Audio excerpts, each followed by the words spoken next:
सतगुरु दयाल के चरणों में प्रणाम करते हुए सभी साधुवत बंधु बांधव, हम सभी लोग नित्य की भांति भजनों का, शब्दों का, वचनों का श्रवण कर रहे थे और निरंतर करते हैं, लेकिन उनका सोच,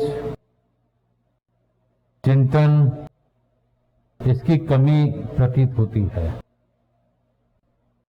अगर उन शब्दों के बारे में, उन वचनों के बारे में जो महापुरुषों ने फरमाए हैं उस पे हम मनन करें, मनन करना शुरू करें तो शायद है कि अमल में भी आ जाए। जो सतेव, सच्चे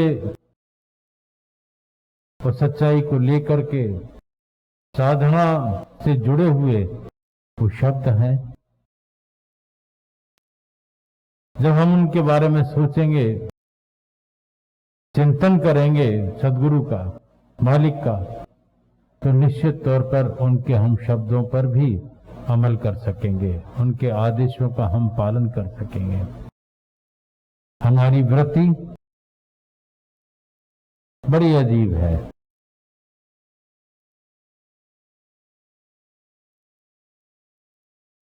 नेगेटिव तौर पर हम ज्यादा सोचते हैं और वही कारण होता है खुद भी तकलीफ में होते हैं और दूसरों को भी तकलीफ दे देते हैं।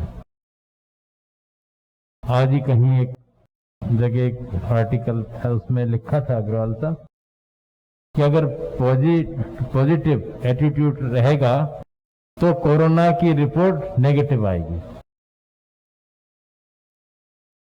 उसका भी वही मतलब हो जाता है कि हम सोचते क्या हैं, कहते क्या हैं, वो उसका हमें ध्यान ही नहीं है। वो अपना बचाव भी उसमें ही है। तो हमें चाहिए जो सदगुरु ने हमको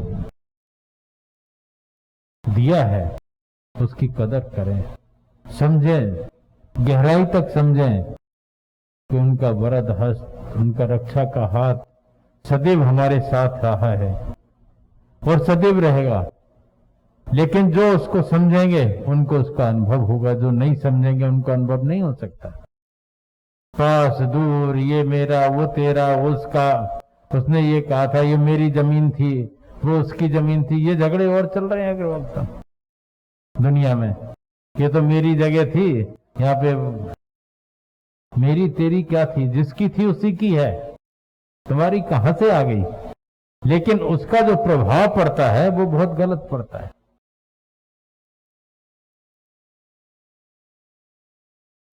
जीवन का पूरा अंश निकल गया, कई तरह की विपदाओं से हम जूझते रहे, लेकिन सोच वहीं के वहीं रहता है, उसका हम नहीं समझ। मालिक की जगह, मालिक का सब, मालिक का जैसा वो करेगा वैसा होगा। शरीर भी हमारा अपना नहीं होता है, उसको भी हम नहीं कह सकते ये मेरा है, तेरा है। तो उसके ऊपर विश्वास करते हुए, अपने सोच को बदलते हुए, निश्चित तौर पर अगर सोच हमारा अच्छा होगा, चिंतन अच्छा होगा, तो हमारा शरीर भी स्वस्थ होगा और कई बीमारियों से हमें निजात सहज में मिलता रहेगा। किसका क्या, किसके साथ क्या गया, ये सोच हमें बनाना चाहिए कि सदगुरु की कृपा, उन्होंने बख्शिश में सब कुछ दिया है। उन बेचारों को देखो जो दूर दूर से पलायन कर रहे हैं, खाने तक को नहीं है उनके पास, छत नहीं है, पैदल चल चल करके हजारों किलोमीटर आ रहे हैं लोग, अपने गंतव्य पे पहुंच रहे हैं, अपने घर वापस हो रहे हैं। किस लिए? क्योंकि परेशान हैं, बीमारी की मार, व्यवसाय की मार, ऐसे सैकड़ों लाखों लोग उससे प्रभावित हैं। हमें तो उसने सब कुछ दिया है, सब कुछ व्यवस्थाएं उसने दे रखी हैं, फिर भी हम मेरा तेरा इसमें बहुत लगे हुए हैं। अब बहुत निकल गई है, थोड़ी बहुत रह गई है, उसको तो सुधार लें।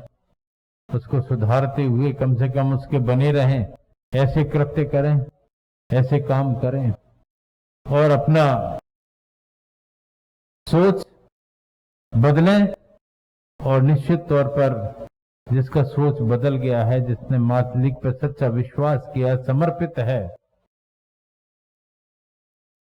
उसका काम सहज में बन जाता है। विश्वास के ऊपर ही सब कुछ है। और जहां ये बातें होती हैं, इसका मतलब कुछ समझा ही नहीं है, विश्वास ही नहीं है उस पर। और लोगों को बहकाना, ये चीज भी अग्रवाल साहब बहुत चल गई। लोगों को एक दूसरे को बड़ा मुश्किल, कई लोगों के मन में ये जमीन उसकी थी, ये मेरी थी, ये तेरी थी, तो वहां पे ऐसी बातें जो है, ये जाने कहां जाएगी दुनिया, पता नहीं। घर घर में लड़ाई, सब जगह लड़ाई है। हमें इन सब बातों से बच के, ये समय कठिनाई क्या है, ये दौर किस तरह का चल रहा है, इसके ऊपर ध्यान देना चाहिए। सारा विश्व त्राही त्राही हो रही है, हर इंसान प्रभावित है, परेशान है, दुखी है। उनकी तरफ देखो, मालिक उनको 2 वक्त की रोटी भी देता है। कई लोग तो ऐसे हैं जो कई दिन तक रोटी नहीं खा पा रहे हैं, कई बच्चे ऐसे हैं पढ़ नहीं पा रहे हैं, कई स्थितियां इतनी खराब हैं। तो उन सब को देखते हुए उसके दया का, उसकी कृपा का सदैव शुक्रगुजार होना चाहिए। एक पग आदमी नहीं चल सकता है। हुजूर मालिक साहब से एक बार एक सत्संगी थी, पहलवान सिंह, तो वो उनके मन में रहता था, मैं ये करता हूं, मैं वो करता हूं, मैं ये नहीं करूंगा तो ये नहीं होगा। तो मालिक साहब ने उदाहरण के तौर पे कहा, उसकी मौज के बिना एक पग नहीं चल सकते। ऐसी कोई घटना थी और यही हुआ, उनको कोई झटका लगा और वो मतलब उनको तकलीफ हो गई और वो चलने से लाचार हुए। क्यों भाई, तुम तो ये कर लेते हो, वो कर लेते हो, फिर क्यों नहीं चल पा रहे? कहने मात्र से नहीं है, वो वास्तविकता है। उसकी दया के बिना, उसकी कृपा के बिना चलना मुश्किल होता है। पर दया करे किस पे, किसको अनुभव हो? जहां विश्वास होगा, जहां श्रद्धा होगी, जहां समर्पण होगा, उसको हर पल दया का हाथ उनके अनुभव में आएगा। और वो तो सदैव करते ही हैं, लेकिन हमारे कारण से ही हमको तकलीफें भुगतना पड़ती हैं। तो बड़ा अच्छी लाइन थी उसमें, पॉजिटिव एटीट्यूड वाली है कि कोरोना अपने आप नेगेटिव हो जाएगा। सोच बदल लें, सही दिशा में सोचें, सही बातें सोचें और सबके अंदर वो मालिक विराजा हुआ है, इस दृढ़ता के साथ विश्वास हो। सबका दुख सुख हमारा अपना दुख सुख है कि वो तकलीफ में है, वो इसलिए तकलीफ में है कि उसने मुझे तकलीफ दी। कई लोगों का ऐसे ही रहता है, किसी को अगर कोई बीमारी हो जाए, कुछ हो जाए, तो बड़े खुश होते हैं अपन की, वो देखो उसने ऐसा कहा था, ऐसा किया था, इसलिए उसको सजा मिल रही है। अभी तुम्हें पता नहीं है, उसका आभास नहीं है। सबके अपना प्रारब्ध है और वर्तमान है, और भविष्य भी वर्तमान के ऊपर निर्भर करता है।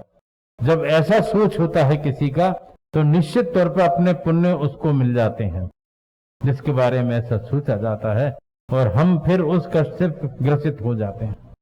तो हमें सब चीजों का ध्यान रखते हुए अपना बचाव करें, परिवार का बचाव करें और समाज का बचाव करें। नगर और प्रदेश और देश और विश्व में वो लहर दौड़े, ताकि सब उन चीजों से बच सकें। चाहे छोटा सा छोटा कार्य हो, तो भी समझना चाहिए कि मालिक की कृपा से ही हो रहा है। नहीं हो रहा है तो उसको दोषी ठहरा देते हैं। कर्म हम करते हैं और दोषी वो है। कई जगह ऐसी परिस्थिति परिस्थितियां भी आ जाती हैं, और हो गया तो हमने कर लिया, हमारी मेहनत से हुआ, उसने क्या किया। अगर हम ऐसा नहीं करते तो ऐसा नहीं होता। अरे उसके तो एक एक पल एक एक क्षण वो ख्याल रखता है, तब काम होते हैं। पर हम कितना रखते हैं ये अपने आप में सोचने की जरूरत है। और अगर कोई कष्ट है, कुछ है, तो सोचना चाहिए कि हमसे भी ज्यादा कष्ट वाले लोग मौजूद हैं, हमसे ज्यादा परेशानी वाले लोग मौजूद हैं। हमें तो 2 वक्त का सब कुछ मिल रहा है, छत भी है, रहने की जगह भी है, उनके पास तो वो भी नहीं है। तो जब उनकी तरफ देखेंगे तो निश्चित हमें लगेगा कि हाँ, वास्तविकता में उसकी कृपा है, और उसकी कृपा के लिए सदगुरु के एहसानबद्ध हमें रहने की जरूरत है। तो हर पल हर क्षण वो संभाल करते हैं, ये निश्चित है। और जिन्होंने सदैव ख्याल रखा है, हमें भी चाहिए कि अपने भजन बंदगी के द्वारा, नाम के स्मरण के द्वारा उसका अनुभव करें, और अपना सोच को बदल करके परमार्थ में लगाएं, और उसकी कृपा के लिए सदैव प्रार्थना और विरह अपने अंदर जागृत हो, ऐसा प्रयत्न करें, ताकि वो पात्रता हमारे अंदर बनी रहे। इसके अलावा कोई चीजें भी सोचना कि वो ऐसा, वो वैसा, वो वैसा करता है, वो वैसा करता है, ये सब चीजें जो है आश्रम के बाहर रहें, अपने अपने घरों में रहें, लेकिन आश्रम के प्रांगण में आकर के ये सब बातें नहीं होना चाहिए। ऐसी भी हमें कुछ पता लगा तो वो भी बड़ी खराब बात है। अपना वातावरण तो खराब अपने कर रखा है, वहां का भी और कर दें, ऐसा भी ध्यान रखना चाहिए। अपने सोच को बदल करके मालिक की कृपा के लिए प्रार्थना करके, और ज्यादा से ज्यादा उनकी कृपा मिलती रहे, ऐसी पात्रता हम बन सकें, उसके लिए प्रार्थना करें। वो सबसे बड़ी चीज है। और उनके लिए, अपने लिए भी नहीं, सारे विश्व के लिए, समाज के लिए, सबके लिए प्रार्थना करें। उन सबके लिए प्रार्थना करें जो कुछ करने लायक नहीं और परेशानी से जूझ रहे हैं, बीमारी से जूझ रहे हैं, बच्चों को खिला नहीं पा रहे, पिला नहीं पा रहे, उससे जूझ रहे हैं। उन सबके लिए प्रार्थना करें तो वास्तविकता में हम इंसान हैं। साधक का दायित्व तो और बढ़ जाता है, उसको तो बिल्कुल ही अपने से ज्यादा दूसरों की परवाह करना है, वो साधक है।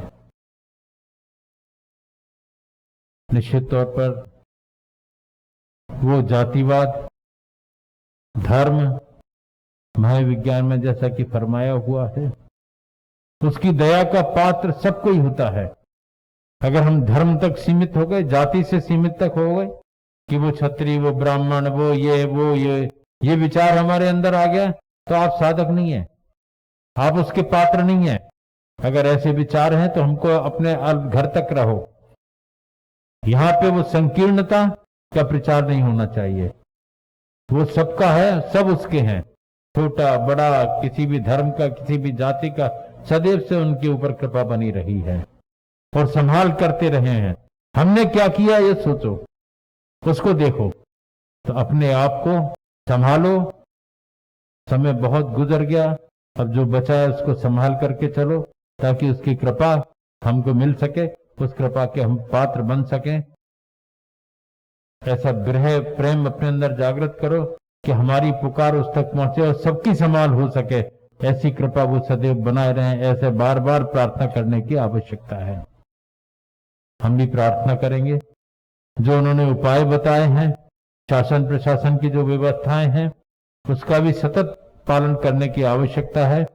कि वैक्सीन तो अपनी जगह है ही है, लेकिन मास्क और दूरी भी बहुत आवश्यक है, उसको भी निभाते हुए आगे बढ़े, ताकि अपना बचाव हो सके और सबका बचाव हो सके। ओम।